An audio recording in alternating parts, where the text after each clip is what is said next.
સીધું ને સટના એપિસોડમાં આપણે ગુજરાત કોંગ્રેસ નેસ્ત નાબૂદ કેમ થઈ રહી છે એની જરા ચર્ચા કરવાની છે.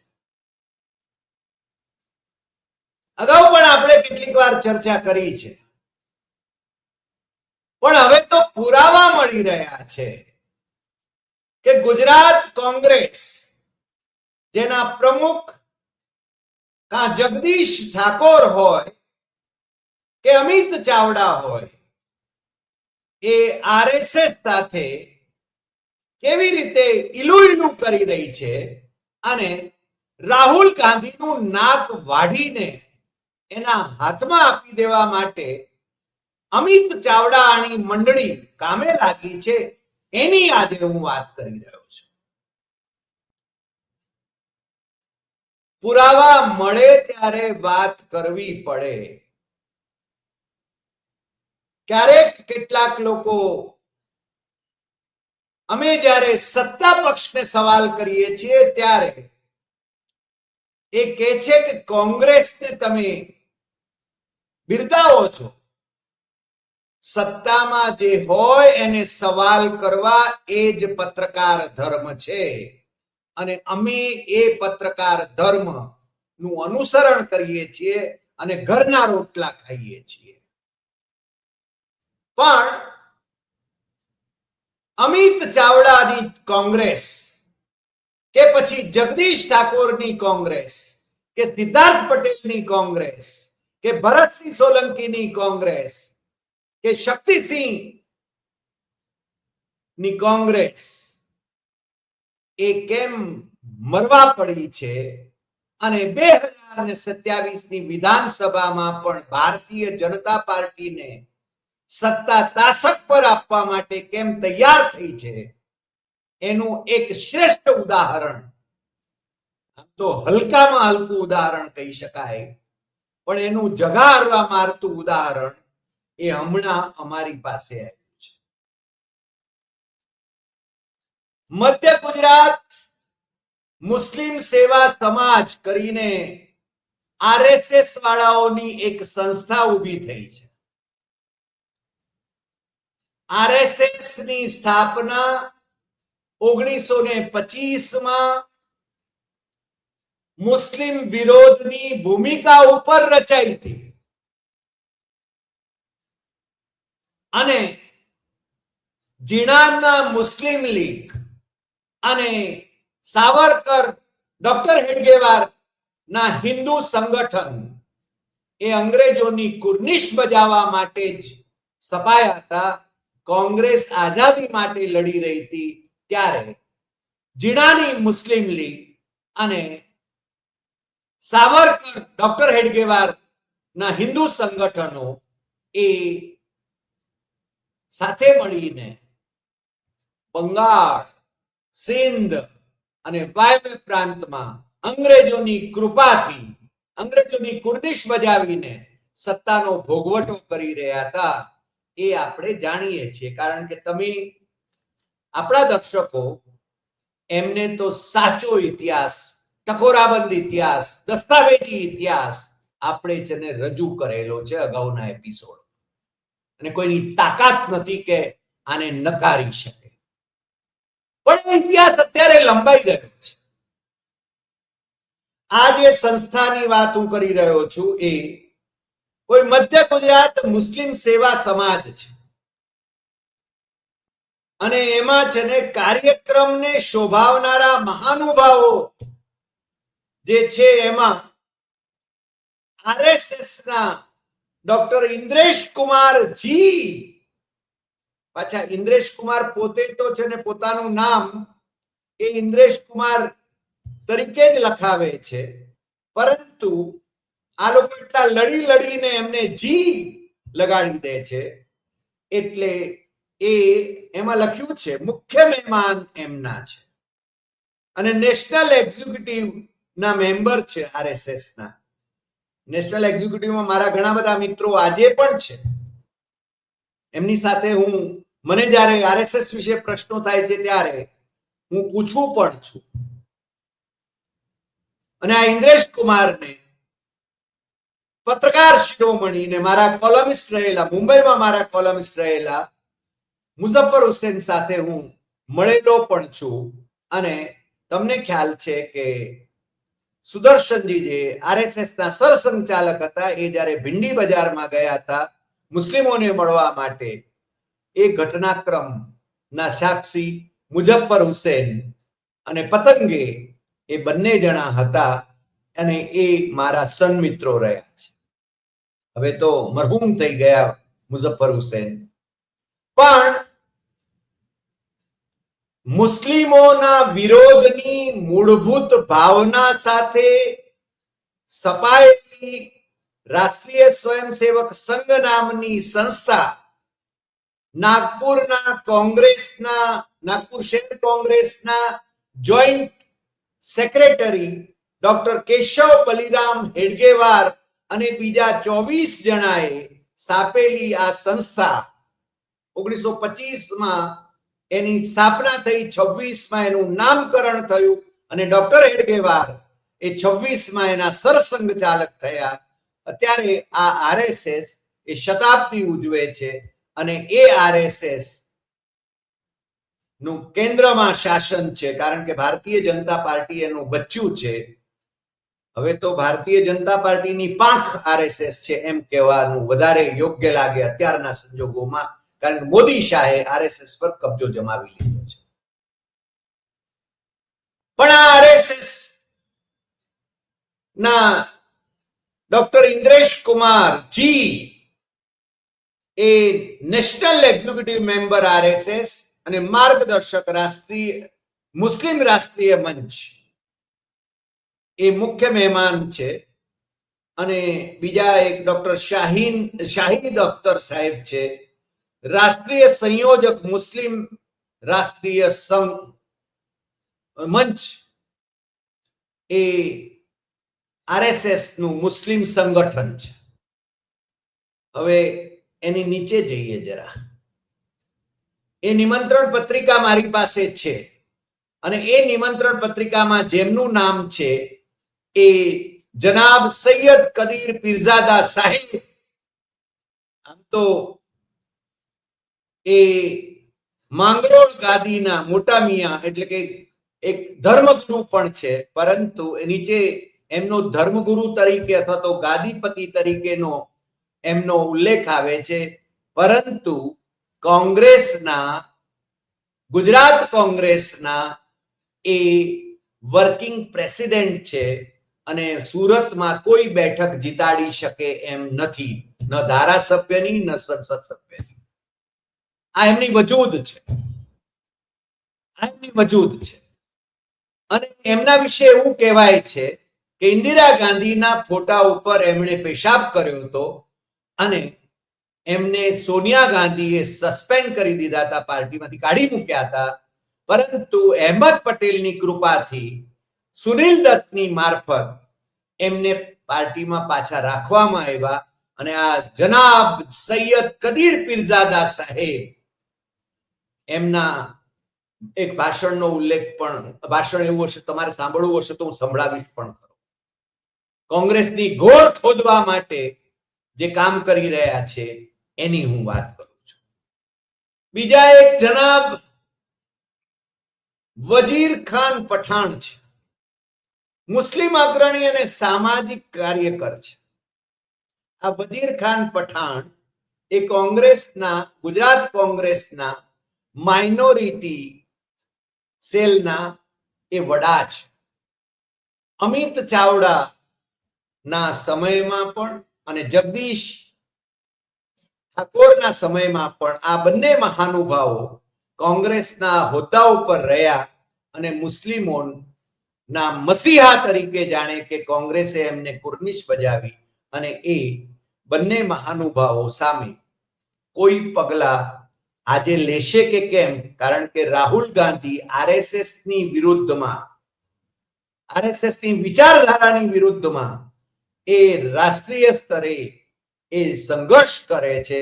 ત્યારે અમિત ચાવડાની ગુજરાત કોંગ્રેસના બંને હોદ્દેદારો, એમના ડેપ્યુટી કદીર પીરઝાદા અને એમના માઇનોરિટી સેલના વઝીર ખાન પઠાણ એ આરએસએસ ના ડોક્ટર ઇન્દ્રેશ કુમાર જી ની સાથે ખભે ખભો મિલાવીને કાર્યક્રમમાં ઉપસ્થિત રહેવાના છે 6મી જુલાઈએ. આરએસએસ ના કાર્યક્રમોમાં હાજરી આપવા બદલ કેરળના યુનિવર્સિટીઓના વાઇસ ચાન્સેલરોને ત્યાંની રાજ્ય સરકાર, ત્યાંની કોંગ્રેસની સરકાર એ એમનો ખુલાસો માંગે છે. પરંતુ અહીંયા છડે ચોક અમિત ચાવડા અને જગદીશ ઠાકોરની અને ઇવન સિદ્ધાર્થ પટેલની કૃપાથી આ મહાનુભાવો એ બિનદાસ રાહુલ ગાંધીનું નાક વાઢીને એમના હાથમાં મૂકવા માટે નો કારસો રચી રહ્યા છે, છતાં એમની સામે કોઈ પગલા લેવામાં આવતા નથી અને હોદ્દાઓ ઉપર અકબંધ છે. તમે સમજી શકો છો, ગુજરાત કોંગ્રેસ એ ભારતીય જનતા પાર્ટીની વિંગ બની ગઈ છે. અમિત ચાવડા એ છેલ્લે એ છે ને ખેડૂત આંદોલનને માટે એ થોડા નિવેદનો કરે છે અથવા તો આંટો મારી આવે છે, પરંતુ જ્યારે ખેડૂત આંદોલન કોંગ્રેસ, કિસાન કોંગ્રેસ અને કિસાન સંઘર્ષ સમિતિ એ જ્યારે આંદોલન કરે છે ત્યારે એ સ્થળ ઉપર દેખાતા નથી. આખા ગુજરાતની અંદર આખો જે પ્રશ્ન ઉભો કરવો જોઈએ, પ્રમુખે એને માટે છે ને નેતાગીરી કરવી જોઈએ. માત્ર છે ને પેલી ટ્રેક્ટર રેલીમાં છે ને એમની બાઇટ આવી જાય એવી વ્યવસ્થા કરવામાં આવે છે. એટલે અમિત ચાવડાના સંદર્ભમાં પણ શંકા ઉઠ્યા વિના રહેતી નથી. અને જો રાહુલ ગાંધીએ 2027માં અમિત ચાવડાના નેતૃત્વમાં ગુજરાત કોંગ્રેસને સત્તામાં લાવવાની વાત કરી હોય તો રાહુલ ગાંધી ખાંડ ખાય છે. રાહુલ ગાંધી કાં તો ભોળા છે અથવા તો મૂર્ખ છે. બે બાબતમાંથી એક. ભોળા, તમને સૌ કાઠિયાવાડમાં તમને ખબર છે, ફલાણાભાઈ ભોળા છે એનો અર્થ કે મૂર્ખ છે. કારણ કે રાહુલ ગાંધી એને જો આટલું ન સમજાતું હોય કે એના માણસો ફૂટી ગયેલા છે. શક્તિસિંહ શું કરે છે? શક્તિસિંહે કયા જન આંદોલનોમાં ભાગ લીધો? પ્રેસ કોન્ફરન્સો કર્યા સિવાય શું કર્યું એમણે? ભાવનગરમાં એક બેઠક અપાવી શકે એમ છે? ભાવનગરમાંથી સંસદ સભ્ય કે ધારાસભ્ય ચૂંટાવી શકે એમ છે? એમણે પોતે પણ છે કચ્છ જવું પડ્યું હતું ક્યારેક. અને એ શક્તિસિંહ સંસદ સભ્ય મટી ગયા પછી રાષ્ટ્રીય પ્રવક્તા તરીકે દિલ્હીમાં પ્રેસ કોન્ફરન્સ કરવાની હોય રાષ્ટ્રીય પ્રશ્નો અંગે, તો એ છે ને ગુજરાતમાં કિસાનોના મુદ્દે અહીંયા પ્રેસ કોન્ફરન્સ કરે છે.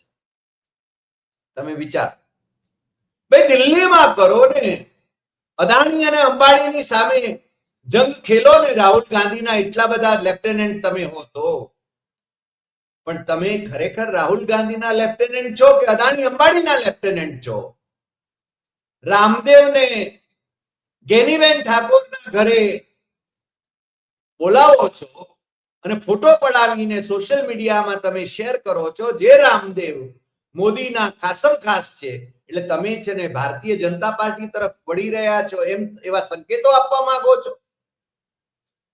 શું સંકેત આપો છો? પેલો એક માણસ ડર્યા વિના પોતાનું સર્વસ્વ, પોતે ગોળી ખાવા માટે તૈયાર છે અને સંઘ અને ભાજપ સામે લડે છે. અને તમે સંઘ અને ભાજપ સાથે ઇલુઇલું કરી રહ્યા છો. અને આ મહાશય કદીર પીરઝાદા અને વઝીર ખાન પઠાણ એ શું કહી રહ્યા છે? કોંગ્રેસની અંદર રહ્યા સયા પટેલો પણ ભાગી જાય એ પ્રકારની વ્યવસ્થા એ લોકો કરી રહ્યા હોય એવું લાગ્યા વિના રહેતું નથી. અને એ પાછા એમના શબ્દો કેવા છે કદીર પીરઝાદા ત્યાં આગળ છે ને પાલિકા સિવાય ચૂંટાઈ શકે છે? અરે સુરતમાં છે ને કોંગ્રેસના જે ઉમેદવારને માટે એ ઉમેદવારી કરાવે એ તો પાછો છે ને ભારતીય જનતા પાર્ટીમાં ભળી જાય અથવા તો ભારતીય જનતા પાર્ટી ના ઈશારે એ છે ને ઉમેદવારી પાછી ખેંચી લે એટલે સુરત તો આખા દેશમાં બિન વિરોધ ભારતીય જનતા પાર્ટીને લોકસભામાં મોકલનાર શેર બની જાય છે. કારણ કદીર પીરઝાદા, ગૌરવ પંડ્યાઓ અને કદીર પીરઝાદાઓ આ કોંગ્રેસનું કલ્યાણ કરવાના છે. તમે સમજી શકો છો કોંગ્રેસની વોટ બેંક ગુજરાતમાં છે, પણ આ જે ચંડાળ ચોકડી ચાલી રહી છે જેની રાજીવ ગાંધી ભવનમાં એનો કબજો છે, જે બેઠકોની ફાળવણી કરી નાખે છે, કોટા સિસ્ટમ દાખલ કરેલી છે, જગદીશ ઠાકોર અને રઘુ શર્માએ શું ખેલ કર્યા છે એ તમને ખબર નથી કે ગઈ વિધાનસભાની અંદર કોંગ્રેસની રમતા રમતા નોર્મલી 60-70 બેઠકો તો આવી જાય, ભલે સત્તામાં ન આવે, પણ તળિયે લઈ ગયા જગદીશ ઠાકોર અને રઘુ શર્મા. શું ખેલ કર્યા હતા એ તમને ખબર નથી? તમે એટલા ભોળા છો? દર્શકોમાં જે લોકો કોંગ્રેસના ટેકેદારો હોય એ તો સમજે છે બધા. અને ભારતીય જનતા પાર્ટી વાળા તો રાજીના રેડ થઈ જાય. આ કદીર પીરઝાદાનું એક ભાષણ છે મારી પાસે, હું તમને સંભળાવી શકું એમ છું.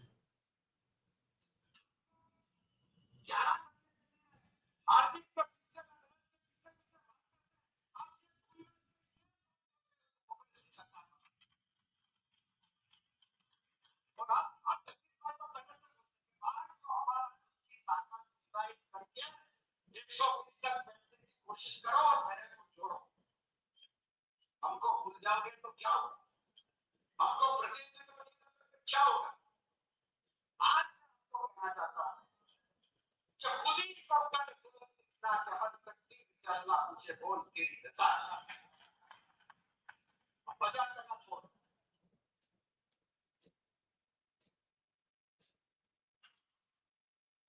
આ બીજા કાર્યક્રમમાં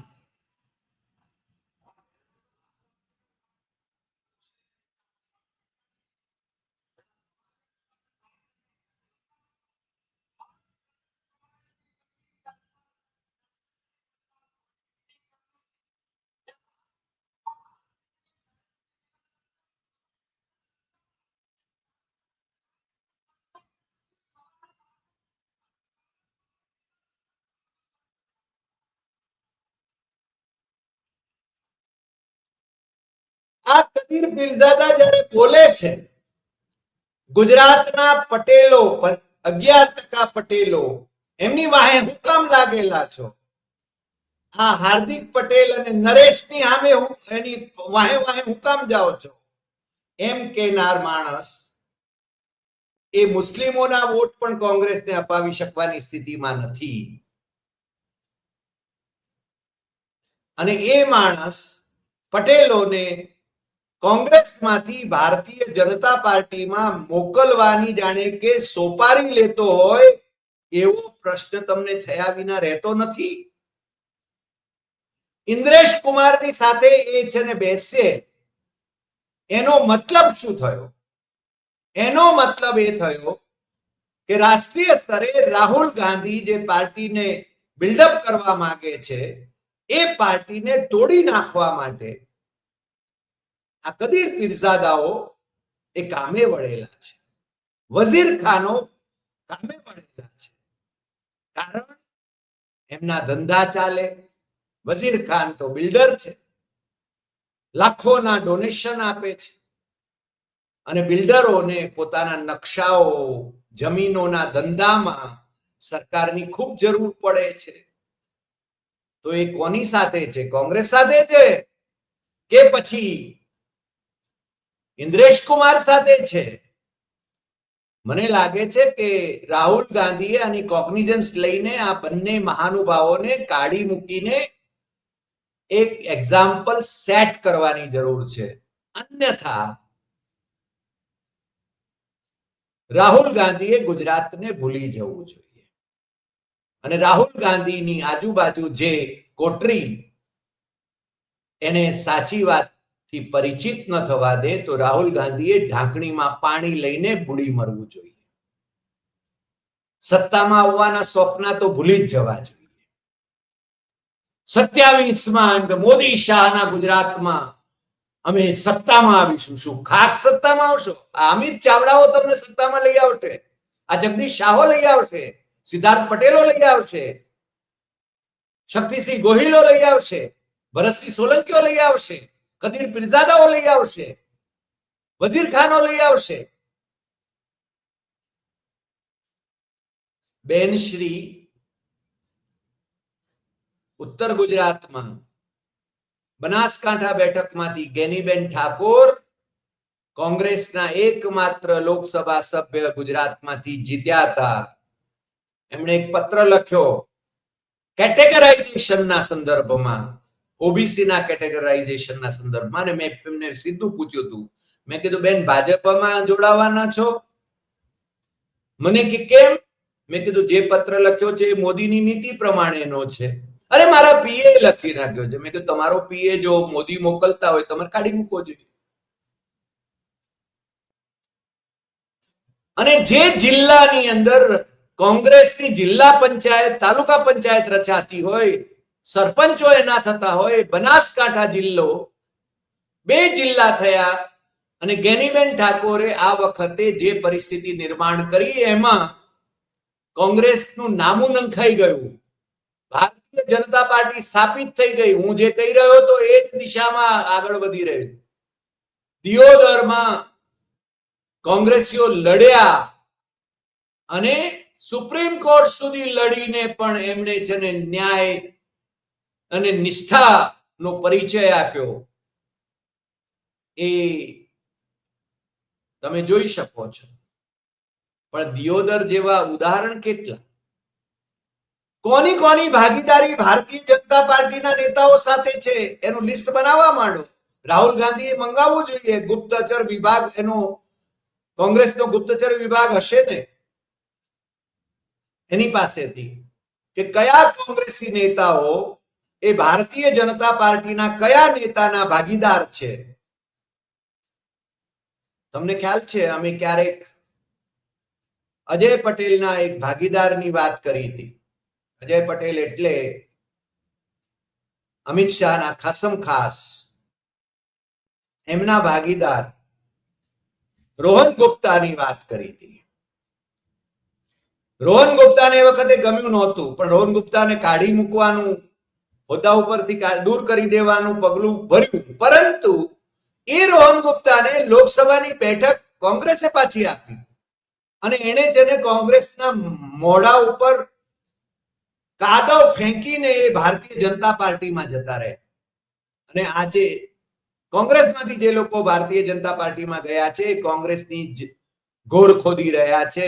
ભારતીય જનતા પાર્ટી વાળા એટલા નિષ્ણાત છે કે કોંગ્રેસીઓની પાસે જ છે ને કોંગ્રેસીઓને ગાળો દેવડાવે છે, એમનો જ ઉપયોગ કરે છે. એટલે ઇન્દ્રેશ કુમારજી કદીર પીરઝાદાઓ અને વજીર ખાનોને લેવા માટે આવ્યા છે. આ પત્રિકા છપાઈ ગઈ છે. રાહુલ ગાંધીને મોકલવી જોઈએ કોંગ્રેસીઓએ. અમિત ચાવડાએ એનામાં જો હીર હોય, તાકાત હોય, પ્રમુખ તરીકેની સત્તા હોય, પેલા એક એમના પ્રવક્તાને શક્તિસિંહે કાઢી મૂક્યા તો એમને પાછા લીધા એમણે, પણ કોઈને કાઢવાની સત્તા એમની પાસે છે કે નહીં એ મને શંકા છે. અને અમિત ચાવડા આ હમણાંની જે ચૂંટણીઓ થઈ એમાં શું દોડ્યું?